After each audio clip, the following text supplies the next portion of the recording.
Good morning, good afternoon, good evening. Welcome to Studio Live today. Now, whether you are starting out or you're about to start or you're a seasoned pro when it comes to home recording and recording in the home or mobile studio, in this video, I'm going to break down the 20, yes, 20 lessons that I have learned over the last 5 years in home and mobile recording. So hopefully there's going to be something that's going to grab your attention and that's going to give you one of those aha moments that can help you out. So yes, a lot of them will be cliched and some might be a bit obvious, but I wanted to share everything because over the last 5 years, I've been recording videos, I've been doing tutorials and tips and live streams and all sorts of videos here on Studio Live today. And in fact, if it's your first time here, you might be thinking, who is this guy and what is he doing? Well, this is Studio Live today. My name is Pete Johns, and on this channel here, I like to help you create, record, and release your best music. And I've been doing this for the better part of 4 years now. I started in February 2016.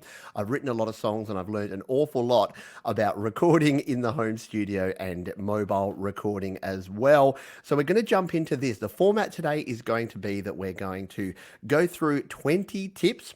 Each tip's going to be about 1 minute. So you won't be hanging around here for a really long time. If you want to just jump in and get all the information, I'm going to do that. I'm going to jump in, give you the information, and then move on. And then for the folks that are here live, and thank you for joining me live, we'll be able to have a bit of a Q&A and any questions that you have or any of your tips. So my question for you for today is, what is your biggest lesson? So what have you learned in home recording in the time that you've been doing it? So if you're like me and you've just got back into it for like the last 5 years or so, or you have been doing it for a really long time, what are the best lessons? What have you been learning over that time? So I'd love to hear from you around that.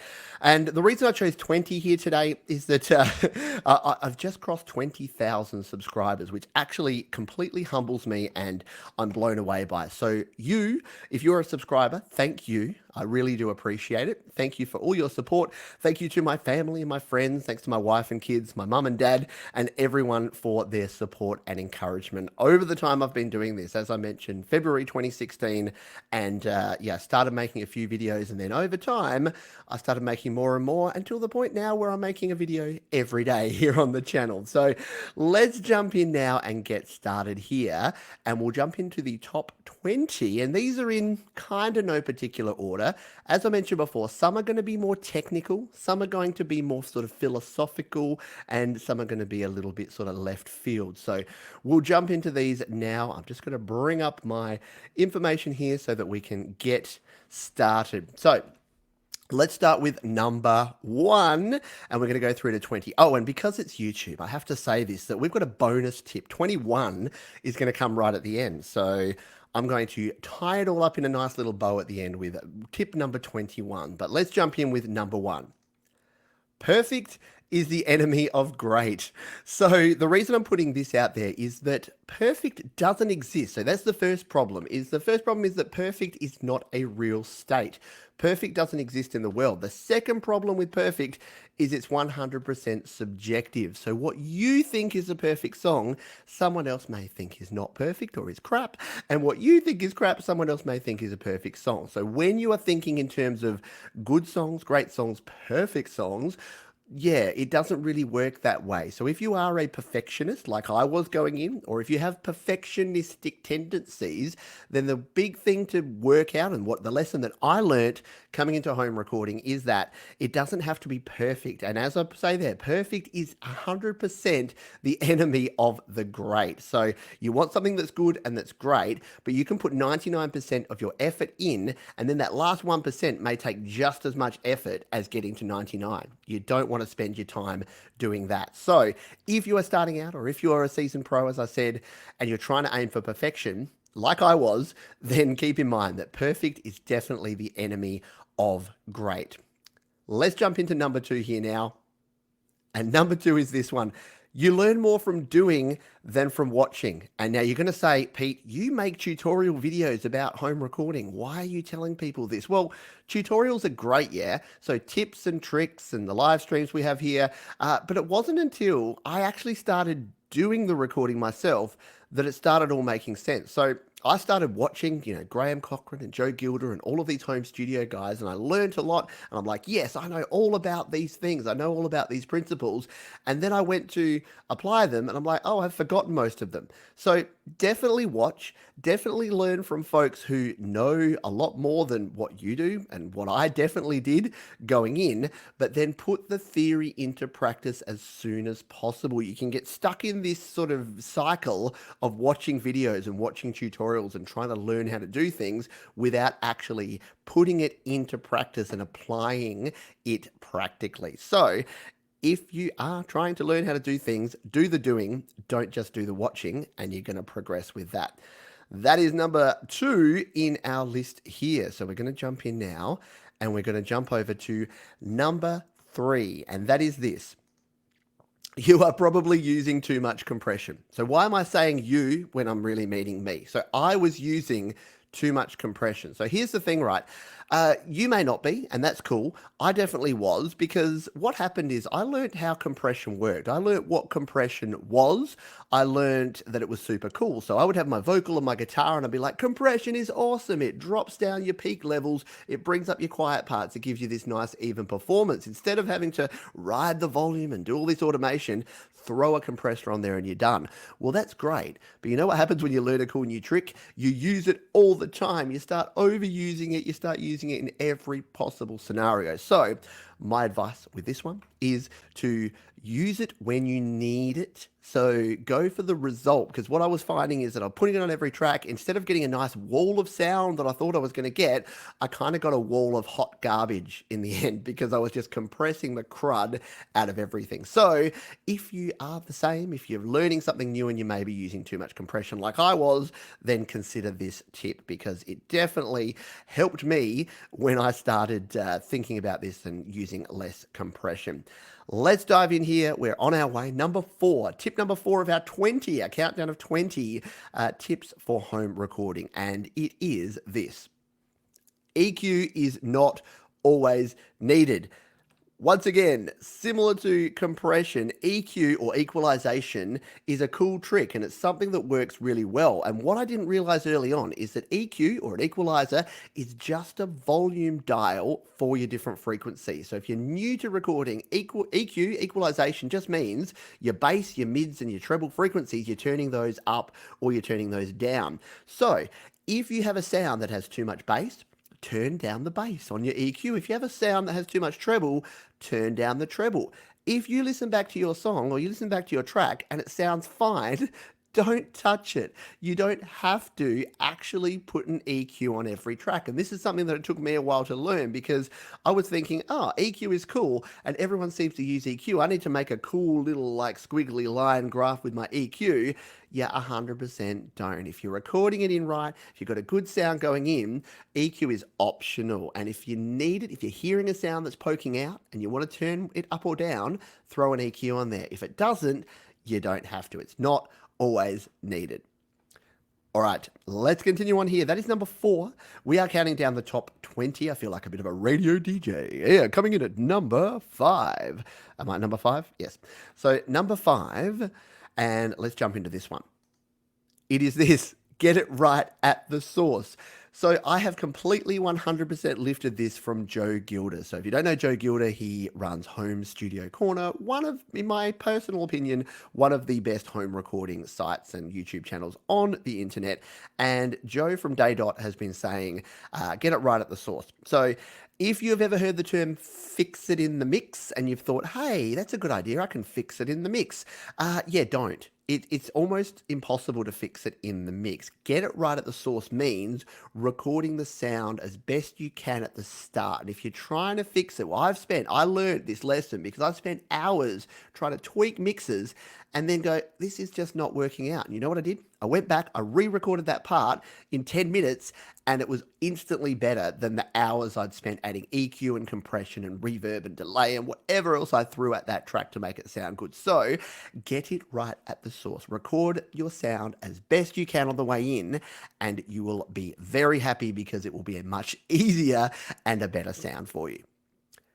Let's continue on here. Number 6. So we are jumping in here to our top 20, and number 6 Is the best recording software or DAW is the one you have. Now, this one might be a little bit controversial because here's the deal. People are quite protective of their software of choice. So that's 100% cool. If you're a GarageBand person, then you love GarageBand. If you're into your Pro Tools, you're going to tell people to use Pro Tools. Do you want to know the actual reality of this? It's all ones and zeros these days. It's all digital. So unlike, if you had your favorite tape machine, I could probably get behind that a bit more. You could say, I really like the Ampeg tape machine because it adds this flavor and it does all these things. And that's true to a certain degree. You have different plugins, you have different processing and different DAWs or different digital audio workstations, your recording software, but at the end of the day, you're pumping in your analog source, it's converting it to digital through your interface, and then you are actually recording it in a digital environment. So that's why I say, get used to whatever you're using and whatever you've chosen to use it, just use it, understand it, get it into your workflow, and then keep doing your thing. And you will thank me because you don't need to keep changing and you don't need to covet the latest cool thing, unless that's what you're into, in which case, go your hardest. You can continue doing your thing. But I've found that over time, simplifying it down, finding the software that works for you, that's going to be the best thing to do. The best gear is the gear that you own. Now, this is not literal. Like, the best gear isn't the gear I own. I've got 3 guitars sitting back there. They're not the 3 best guitars I could possibly own. They are, it's a nice Taylor there. I've got an Epiphone, so it's not a genuine Gibson. I've got a Martinez Ovation guitar there. They're not the best gear I could own, but they're my gear. And the thing I'm saying here is make the best of the gear that you have. Use it to the best of your ability and don't let it be an excuse. So whether it's your guitars, whether it's your audio interface, your microphones, your computer, your iPhone, your iPad, whatever you're recording on, just get started and start doing it because you're actually going to get so much more benefit from that. And then I've got no problem with you upgrading. In fact, I do plenty of gear reviews and videos here about upgrading your gear. But my point here is the gear that you own right now, use it, get used to it, start your recording process. Don't say, I will start when I get all the good gear, because then you'll just never get started. You'll never be happy with your setup. So the best gear is the gear that you currently own. All right, we are getting on here. We are on to number 8. If you're just joining me here live, what we're doing is I'm talking the 20 lessons, the biggest lessons, biggest tips that I've learned about home and mobile recording over the last 5 years of doing this channel and of basically recording in the home studio myself. So we're on to number 8, and it is this. And this will come as no surprise: finish and share your songs. So my mantra here is create, record, release. So they're the 3 kind of pillars of what I try to encourage you to do, which is create music, write songs, write good music, record it in the best possible way you can. And 33% of that is release. And when I say release, I don't mean you have to go out to Spotify and to Apple Music and to iTunes. You can, you 100% can, but it just means sharing your music. So what actually happens when you finish and share your music? Well, that can be emailing it to like 5 trusted friends and getting their advice. Or it could be that you're actually sharing your music to the public and you're getting feedback on that. But the key thing is the best way to improve your recording is to actually finish it and to share it and then to collect the feedback. Because if you keep doing half and 3/4 and 7/8 finished songs, you're never actually going to be able to share them, and you're not going to benefit from finishing and then moving to the next one and improving your process. So finish and share your songs is something that I learned early on. I started doing it, and yeah, it's definitely improved my process and my recording 100%. Alrighty, we're moving on here. We're going to move to number 9, and this is going to be closely related to number 8, and it is this one. It is seek and use feedback. So the old adage is that feedback is a gift, and sometimes you're like, thanks for your gift, but I don't want it. I want to return it. Can I give your feedback back? But yeah, feedback is a gift. Sometimes you want it, sometimes you don't. But the good thing about it is that it is going to improve your music. It's going to improve your recording, as long as you are listening to the right people, you're sharing your music in the right places, and then you're actually doing something with the feedback. So it's one thing to say, get feedback and make sure that you're listening to feedback. It's another thing as to whether you actually implement that And the reason I mention finishing your songs and sharing your songs is that you can get feedback about your songs that maybe you won't see. There's things that we see that we're conscious of, and there's things that we're unconscious of. And when you start recording, you tend to get married to your songs. And I found this really early on, is that I would get 100% married and stuck to my song, and I wanted it to be, it was my baby. I want it to be exactly as it is, yeah? Can anyone relate to this? I want it to be the way it was. So I struggled to actually listen to feedback and go, hey, you should change that part. It doesn't sound right. You should do something different. But I promise you, if you seek and use and implement that feedback, even if it doesn't work, and I'll take a bit longer on this one. I did say I'd be 1 minute per item, but I'm going to take an extra minute here because it's so important. We're at the halfway mark. It's so important. If you are getting feedback and you implement a change, it may not work. You may say, the way I did it originally was better, and I'm going to keep it that way. Or you may say, thanks for the feedback, it actually works really well. It's way more awesome the way that you said it. So keep that in mind. Try different things. It doesn't mean that you have to do everything everyone says about every song, because that's not the way it works. And you need to love your song. You need to like what you're recording as much as anyone else that's giving you feedback. But if you seek and use feedback about your music, and do it on online forums and wherever you can, send me an email and ask me to listen to your music. Plenty of people do. Send me an email, pete@studiolivetoday.com, and say, listen to this song. I've always got 3 or 4 minutes. I won't always be able to give you a half an hour or an hour to break it down in detail, but I've always got 3 or 4 minutes to listen to a song. So send me a song and seek feedback that way if you're looking for that. All right.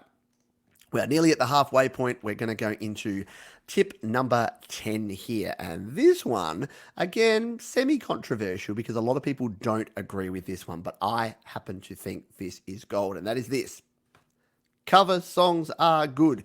Plenty of people will tell you you should only play original music. There's whole groups dedicated to songwriting and singer-songwriter groups. And I've been in these groups, and occasionally someone will share a cover and people will pounce on them and they'll say, you can't share covers. This is an original creative space. Cover songs are not original and creative. You know what cover songs do? They teach you song structure. They teach you chord progression. They teach you how to write a good freaking song.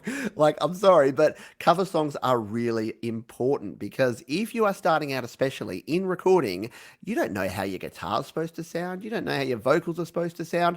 Listening and playing covers and learning how the great artists of our time have put their songs together, and then learning how to play and even record them, is going to help you 100%. And I did some covers early on. I have no qualms about it. It helped me out a bunch. It was a lesson that I learned. Don't listen to people. If you want to play and record covers, play and record covers. They are good. That was a simple one because it was a very simple message. But yeah, I wanted to get it. All right, we are halfway through, so I need to have a quick drink. I think we're on track. I might have gone a little bit over because I ranted on the feedback one, because that's something that I'm super big on. But we're going to continue on here. We're going to jump into tip number 11. And then if you are just joining us, after these tips, I'm going to be having a chat to the wonderful folks who are here live. I'm sorry I'm ignoring your chat right now. I'll be jumping back in and we'll be having a chat to you after we have done these 20 tips. But I wanted to get all of these done so that folks that wanted to come in, get the tips, and go back and start creating can do that. So let's do that right now. Let's move on to tip number 11, and it's this one. Mastering is not actually that complex. And a big apology to Ian Shepherd and all my mastering engineer friends. Doesn't mean that it's not important. It doesn't mean that if you want the absolute best, you shouldn't go to a mastering engineer. You should, but don't be daunted by this. Don't think that you can't master your own tracks, because all mastering is enhancing your final mix. If you've recorded your song well, if you've mixed your song well, mastering process should not actually be that complex. All you are often doing in mastering is adding some limiting, so increasing the volume to make sure it's competitive with other songs, maybe adding some EQ, maybe using some compression or some multi-band compression if you want to get super fancy, but it doesn't have to be super complicated. You don't have to reinvent the wheel with your mastering process. All mastering means is taking your final mix, making it like a master so that you can put it out to the world and it's going to make it sound its best and be competitive when you put it on your Spotify's, your Apple Music's, your iTunes, and all the other platforms. So mastering, not as complicated as you may think. And we are going to move on to number 12, and that is this one. Releasing music is easier than ever. And I'm going to tell you a quick story here. So, back in the day when I started recording, I recorded in a digital studio, but they had to bounce it down to a DAT tape, like a little tiny cassette tape. I took that to a duplication house.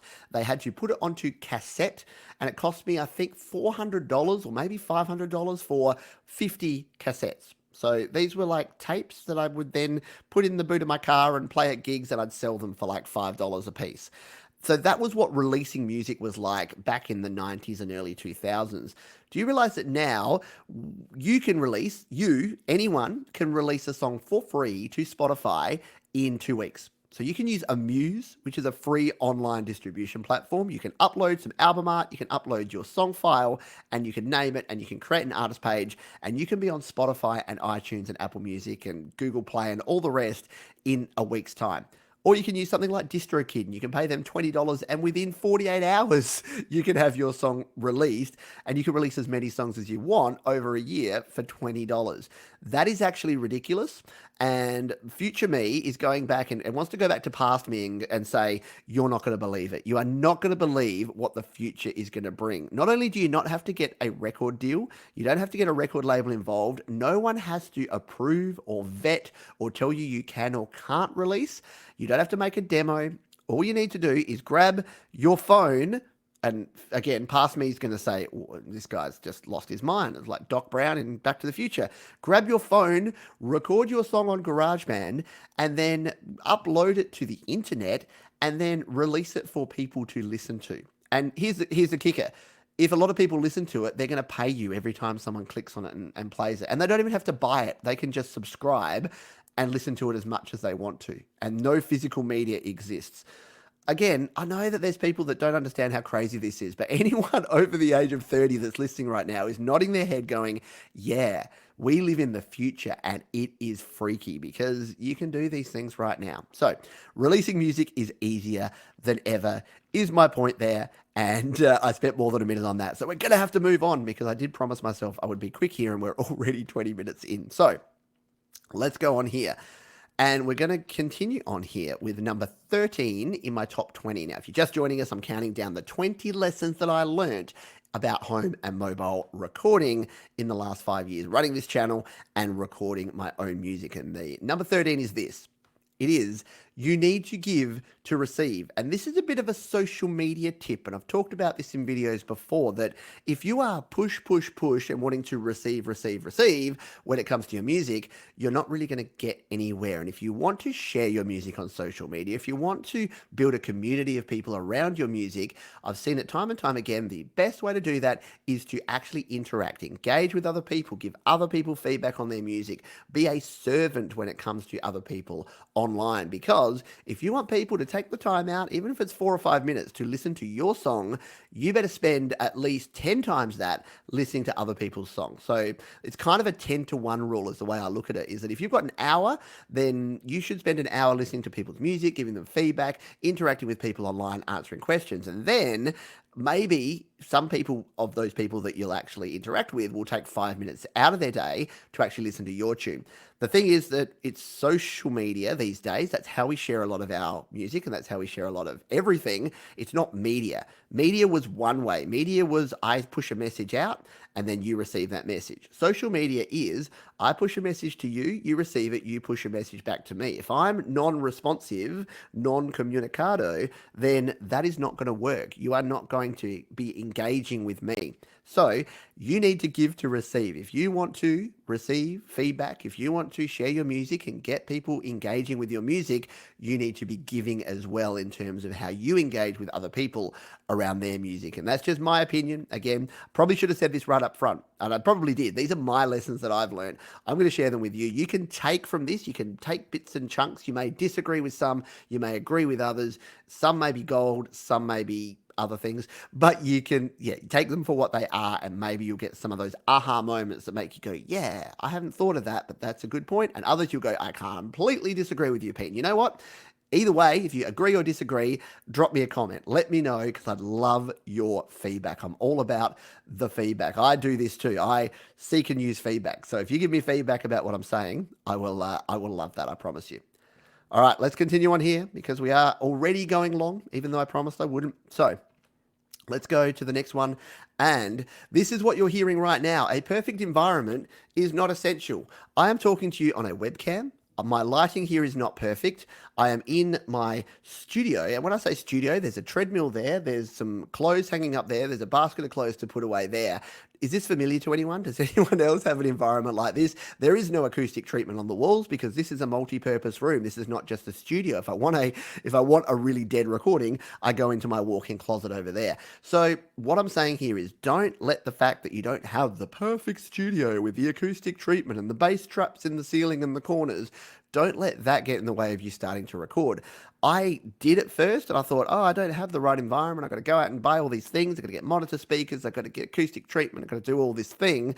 You don't really have to. You can get started and you can level up. I said it before, you can level up your gear over time, but you don't need the best gear when you're starting out. Record with what you've got. Use the environment that you've got. Plenty of people have made great records in their home studio, in their bedroom, in their bathroom, wherever. Just experiment and try it. And I promise you, a perfect environment is not essential to creating good music. I created an EP, an album, and about 10 singles, and I definitely don't have a perfect environment. And per point number one, none of them have been perfect, but they've all been the best work that I can do. And they're getting better every time because I'm taking my own advice and continuing to create, record, and release music. That wasn't as quick as I meant it to be. So I'm going to make the next one quicker. So we're going to jump into number 15. And this is, there are no rules. The rule is there are no rules. So if you have ever seen a video that's the 10 mixing rules you want to know, or here's the 5 best mixing rules, like there is no recording and mixing and mastering rules. It's all about learning, creativity, experimentation, doing what works for you. So it goes back to what I said earlier, which is taking with a grain of salt anything that anyone says, including me. Yes, me. Because we are going to give you our opinion from what has worked for us. But I always say it's not a rule, it's a guideline, a suggestion, or an idea. And if you take those ideas, try them. If they work for you, awesome. If they don't work for you, try something else. Because everything that I do, I've honed over time to the process that works for me. That's my workflow. Your workflow could be totally different, and what works for me is not necessarily going to work for you. So there really are no rules. You can create any way you want to, and if someone says, here's a recording rule, then you've got my permission to say, I will consider your opinion, and then I will decide whether I agree with it and whether I'm going to follow it. All right, we've got a couple, we've got a technical one here for you. And this is, I've just said, there are no rules. And then I'm going to throw a rule at you, but it's not a rule. It's this one. It is to record at a low level. So I made this mistake early on, which is why I wanted to put this in here. I recorded at a high level. So if you're from the analog world like I am originally, then back in the day, you'd want to get a nice hot signal. You want to hit the tape hard. You want to get a nice close to peaking kind of signal. The thing is, in the digital world, you do not have to do that. You do not have to push things really hard. You can actually keep things between 50 to 75%. The reason for that is if you belt out a loud note when you're singing, you get too close to the mic, or you really hit a guitar chord, you don't want to go over the top. Because as I said before, there's no rules. But if I was going to put one rule on you, it would be don't clip or peak or distort. In the digital world, it sounds horrible. Now, I say that, and then I'm on TikTok at the moment. Like, I know, yes, Pete's on TikTok now, but TikTok and Instagram and Facebook and all these places where people are sharing music, and there's literally music that is really popular that is literally just really bad digital distortion. And I'm like, it goes to show my previous point. The rules, there are no rules. But if you don't want that sound, I'm knocking my mic over here. If you don't want that sound, then yes, try to avoid that. And the best way to do that is to record at a lower level than you think that you should be. So that was a lesson I learned early on and that I tell to anyone who will listen. Let's continue on. We're on the home stretch. I'm going to have a quick drink. We're up to tip number 17. We've got 17 to 20, and then I got my bonus tip, which is going to tie us all together. So tip number 17 is this one. Compare you to you. So I say that music is like golf in that you're just trying to improve your handicap. You're trying to beat your last score. If you're a 10 golfer, you want to be an 8 golfer, and eventually maybe you'll be a scratch golfer. Same with music. don't compare yourself to other people. And I made this mistake so hardcore early on. I mentioned Joe Gilder and Graham Cochran in a previous video, a previous tip. And the problem was that when I first started, I looked at these guys and I was like, they're producing really good music in their home studio. I want to produce good home studio music too. And I tried to do what they did and I failed because I didn't have 5, 10, 15, 20 years experience recording in the home studio that they did. And I didn't have the past track record. I didn't have the catalog of work to fall back on. I was starting afresh. And that's what I want to get. The point I want to get across here is that if you are starting out, or even if you're intermediate and you're getting there, if you're comparing yourself, if you're looking sideways at everyone else instead of looking at yourself and your own progress, then you're going to be disappointed because other people have more experience and other people may have like better situations and things than you. You don't actually, it's not a competition unless it is, unless you're on American Idol, Australian Idol, or someone's got talent. It's not a competition. You just need to find your voice, find the music that's going to work for you, find your way to record. And if you compare yourself to your previous self, it's going to work perfectly for you because I do this now. I look back, I released my first album in 2017, my first EP, and then I released a bunch of singles. I released my album last year, and I've released more singles here in 2019. When I look at my 2017 work, it's good, but I see some significant flaws. 2018 was better, less flaws. 2019's my songwriting's improved because I've had a bunch of feedback. My mixing's better because I've had a bunch of feedback. And my end releases are sounding better. So that is my advice to you, is compare you to you. All right.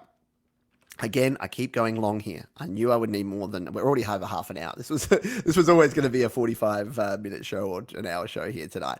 But that's okay. We've got a lot of good content. Well, hopefully a lot of good content or a lot of things that I want to talk about here. So let's continue on. We've got tip number 18, and that is this. That is to play or write or record every day. So building a habit. So I mentioned the treadmill before, and I'm trying to get into a bit better shape. So I'm trying to get a habit where I do 30 minutes on the treadmill every day.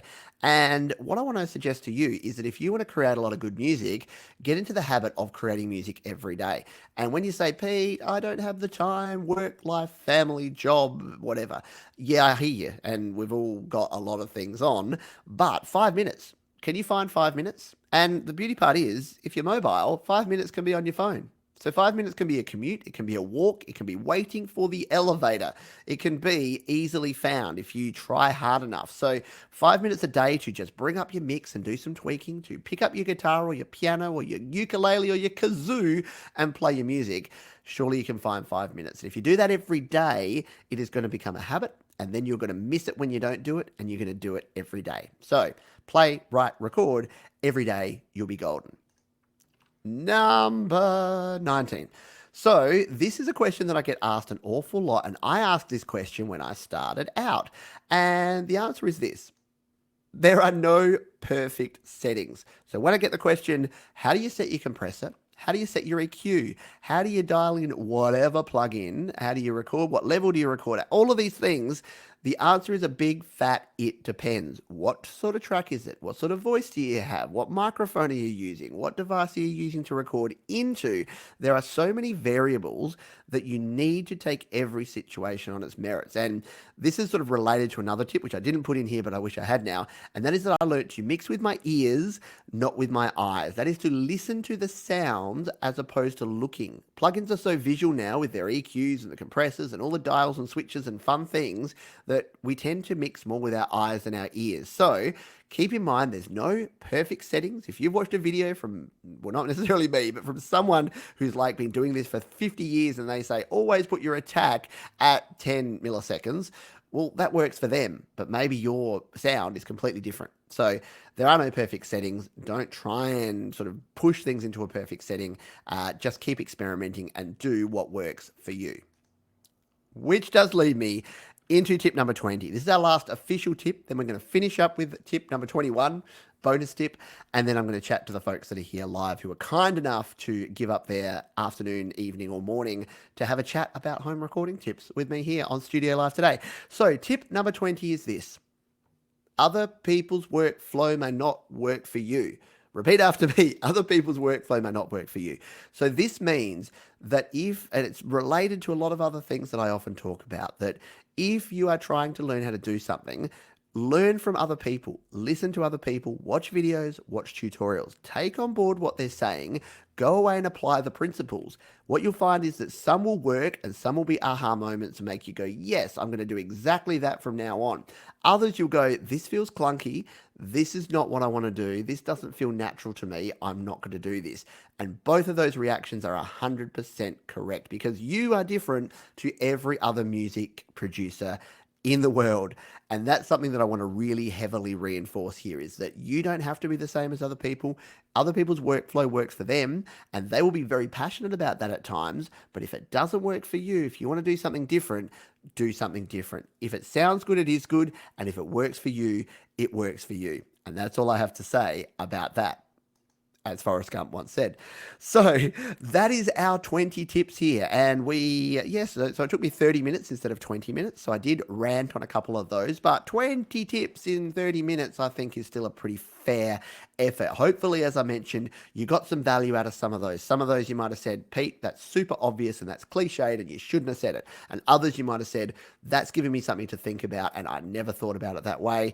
And you may have just glazed over these and gone, hey, I listened to a guy talk for 30 minutes and it was okay. That's all cool. If you did get some value out of this though, if you hit the like button. If you're not already subscribed to the channel, subscribe to the channel if you like this sort of content.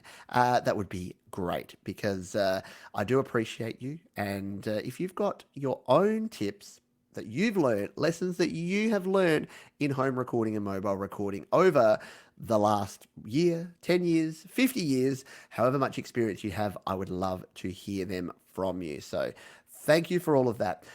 We're now going to jump over here and I'm going to chat to the folks who are here live because I wanted to say hello. We've got Sauce Potato here, Valium FM is here, Valium FM, Darren Bryant, Abba Dabba Dabba Dabba Dabba, Tank on Cleaning, hello to you, Mr. Rad's Music Channel, we've got Chinton CG, KV the Rapper, hello to you, Rockstar 1958, Joey Burke.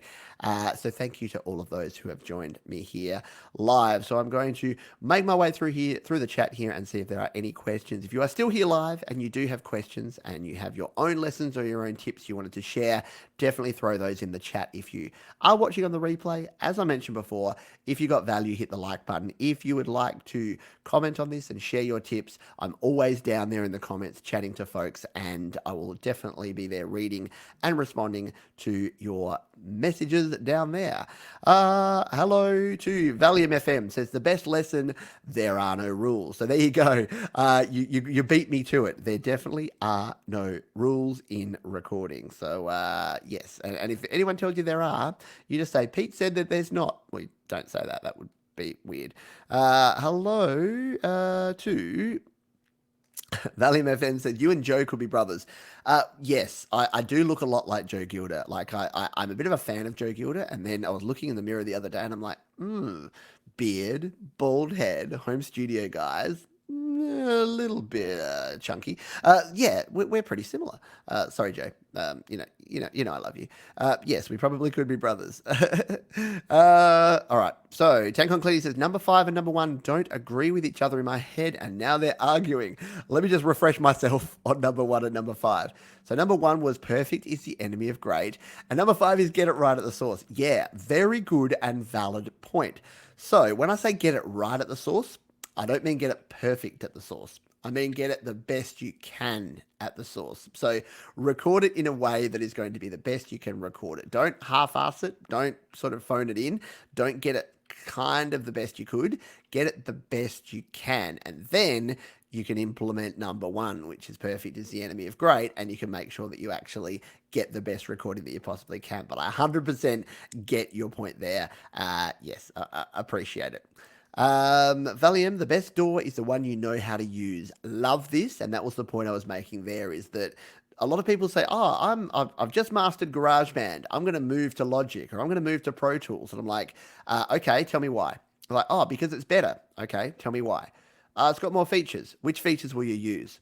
Yeah. Okay, so that's fine. If you want to move, if you want to change DAWs, if you want to use different software, you can do that 100%. But consider why you're doing it and if it's actually going to benefit your music. If you've got something like I want to move on to, I honestly want to try out things like Cubasis and Aurea on my iPad and my iPhone because I think that they would be cool. But I haven't done it yet because GarageBand records everything the way I need it to record. It's a digital platform. It records the ones and zeros in nicely. I can add any plugin, any AU plugin I like, and it suits my workflow. So I haven't changed. So I agree with that. The best DAW is the one you know how to use. Hello to Mr. Rad's music channel. Oh, thank you.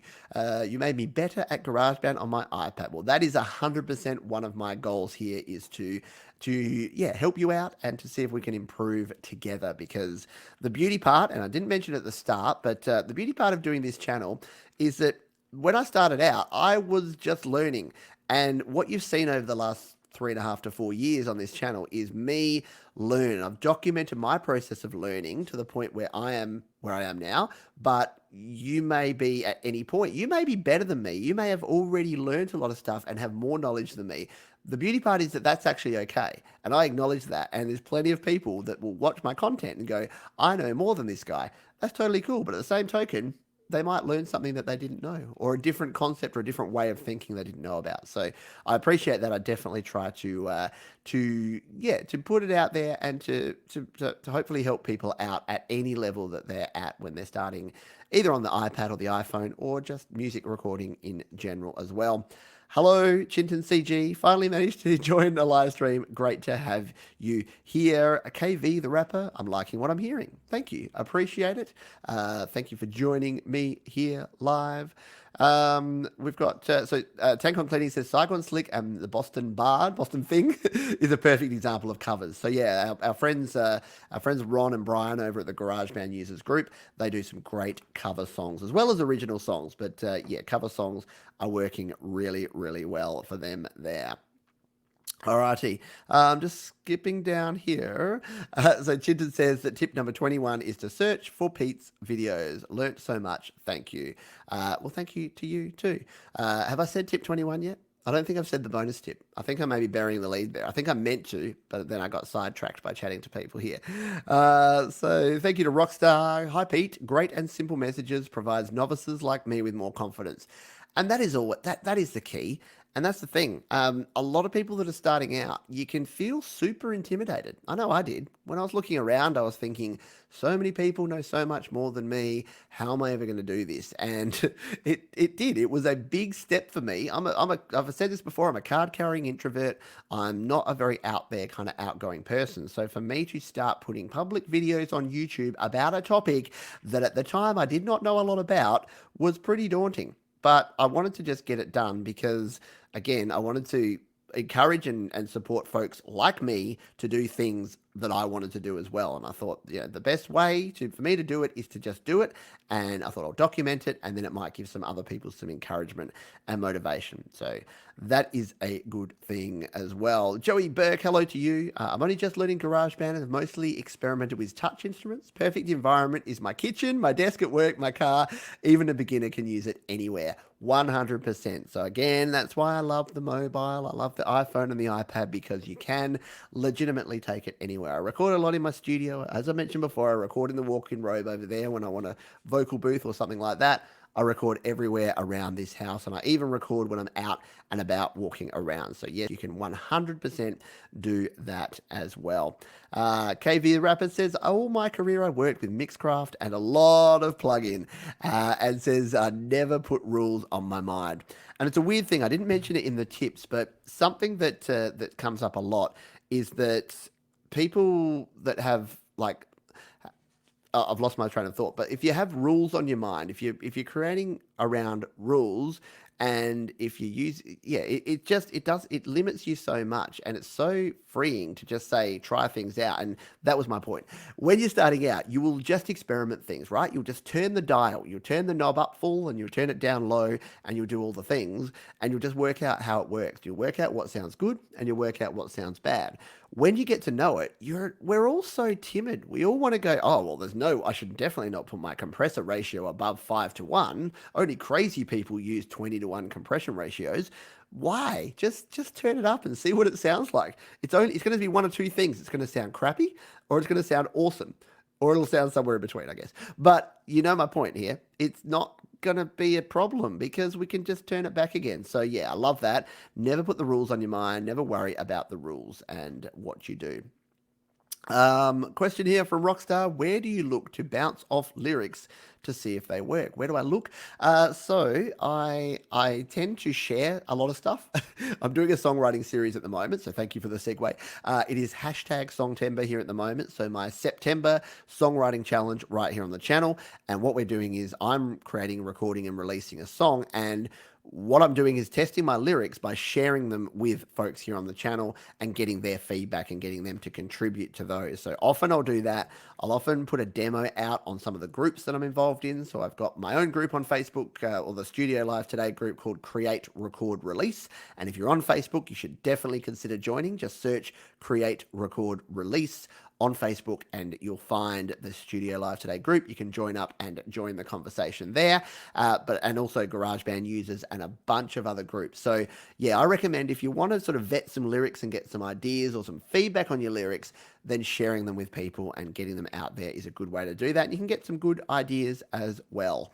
Marcus Manderson says, yo, I want to say yo. Marcus is one of the biggest supporters of this channel on almost every video I put out, probably every video, Marcus. Marcus has something positive to say. He's a constant source of positive reinforcement and encouragement, and I thank him greatly for all of his support on the channel here. So thank you to you, my friend. Darren Bryant, you and Joe should do a song collaboration. That would be really cool. It would be really cool for me too, because yes, Joe has done amazing things. I think when I started watching Joe's channel, which was many moons ago, yeah, he had, and I talked at the start that I've just crossed over 20,000 subscribers, which is super, super awesome and humbling. I think Joe had about that when he first started out. I think he's somewhere around 100,000 now. So he has definitely taken a leap and is doing amazing things with his music and with his content creation over there on Home Studio Corner. So if you are not a subscriber at Home Studio Corner, I highly recommend you do that. Go over and join Joe Gilder and check out what he's got going on. Alrighty, we are way over time here. I was trying to be 30 minutes. I knew I would go over time, but I want to say a big thank you to everyone who has been here on the show, who has been here on the live stream. I didn't mention at the start, and I totally meant to. The reason I'm doing this tonight is that Mike wasn't available this week, but we'll be back with Creative Studio Live, which is our usual Thursday night / Thursday morning for some of you in the US show that we do here. We do it on Creative Source, his channel, and Studio Live Today, my channel, on alternating weeks. So we will be back with another episode of that next week. So stay tuned for that. But I just wanted to once again say thank you and give you a little bit of closing information here about this. So I didn't get to my tip number 21, and I'm going to throw it up here now, and I'm going to close with this, and that is this. That is to have fun because music is supposed to be enjoyable. So the reason that I put this out there is that sometimes we get so overwhelmed with all the information, we get so overwhelmed with seeing what other people are doing, and let's be honest, some of the conversations sometimes online can be very negative. They can get caught in the weeds. You can talk about gear, and you can talk about platforms and Apple versus Android and Mac versus PC and all of these things. At the end of the day, there's not one of us that got into music that didn't enjoy playing music. And if you think back to when you were starting out, if you were 5 or 7 or 10 or 12, I don't care how old you were, you would have picked up that instrument, you would have started playing music, and it would have been a feeling of fun and joy. And that is what I want to reinforce here, is that it doesn't have to be super serious. I know it can feel that way when you're thinking about, music as a business, and you think about releasing your songs and making money on Spotify and all of these things, and buying courses and learning recording. They can all be super, super serious. But don't forget that music is supposed to be enjoyable. It's an art form, it's a creative endeavor, and it's something that we all do to actually have fun.